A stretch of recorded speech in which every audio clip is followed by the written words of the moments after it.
ربنا الله ربنا الله ربنا الله ربنا الله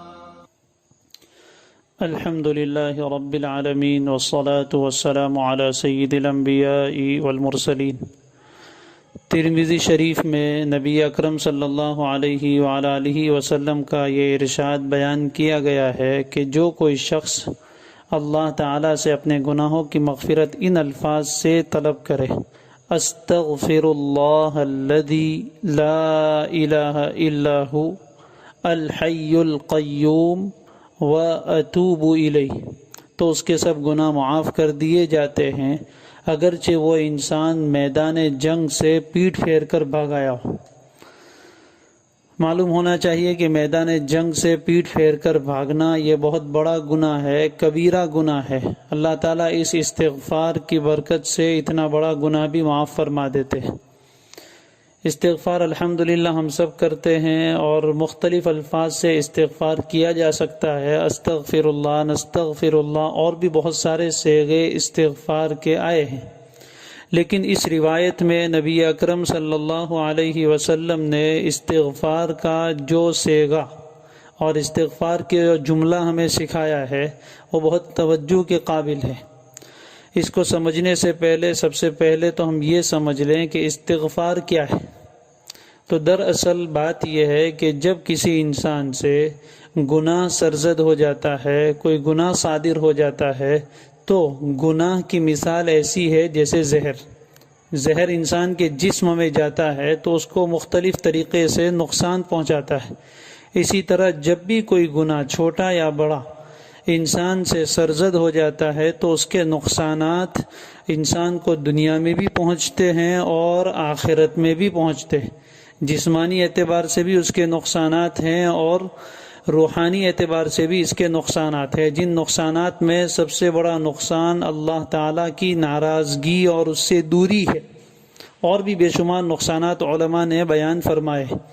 تو جب انسان کو احساس ہوتا ہے کہ مجھ سے گناہ ہو گیا اور اس کے بڑے نقصانات میرے اوپر آنے والے ہیں، اس کو سوچ کر انسان ان نقصانوں سے بچنے کے لیے اللہ سے کہتا ہے استغفر اللہ، کہ میں مغفرت چاہتا ہوں۔ ان نقصانوں سے بچنے کے لیے میں اللہ سے درخواست کرتا ہوں کہ اللہ مجھے معاف کر دے، میرے گناہ کو چھپا دے، میرے گناہ کے جو نقصانات ہیں ان سے مجھے بچا لے۔ تو استغفر اللہ کا مطلب تو یہ ہو گیا کہ میں اللہ سے مغفرت چاہتا ہوں، اور مغفرت کے معنی ہے چھپانا، گناہ کو مٹانا، اس کے نقصانات اور اس کے اثرات سے بچا لینا۔ اب اتنا تو ہو گیا، لیکن اس سے آگے جو آپ علیہ السلام نے فرمایا الذی لا الہ الا ہو، یہ سمجھنا ہے کہ استغفار اور توحید ان دونوں میں بڑا گہرا تعلق ہے۔ قرآن مجید میں بھی کئی جگہوں پر استغفار کو اور توحید کو ایک ساتھ بیان کیا گیا ہے۔ تو فوراً میں اس اللہ سے معافی چاہتا ہوں، اس اللہ سے مغفرت چاہتا ہوں جس کے سوا کوئی عبادت کے لائق نہیں۔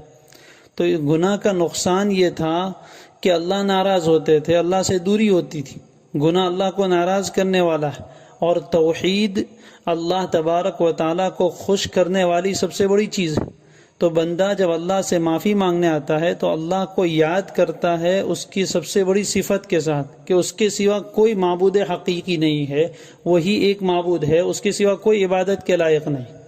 تو اللہ تعالیٰ کو خوش کرنے والی چیز توحید ہے۔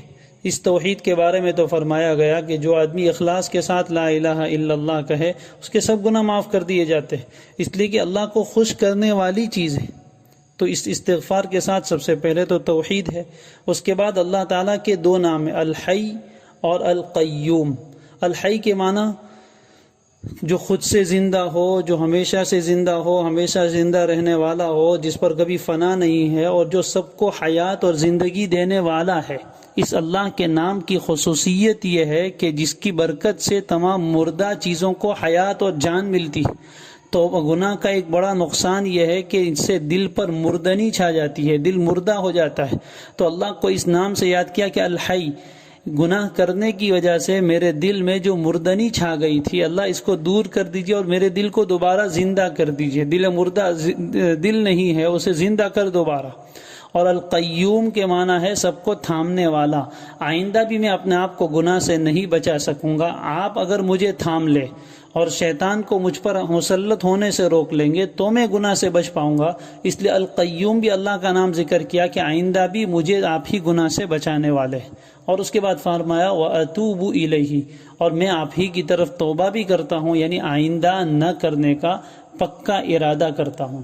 یہ ہے اس استغفار کا معنی۔ اس کو انشاءاللہ جتنا سمجھ کر پڑھیں گے اتنا ہی زیادہ فائدہ ہوگا۔ اللہ تعالی ہمیں ان اذکار کو سمجھنے کی توفیق عطا فرمائے۔ وآخر دعوانا ان الحمد للہ رب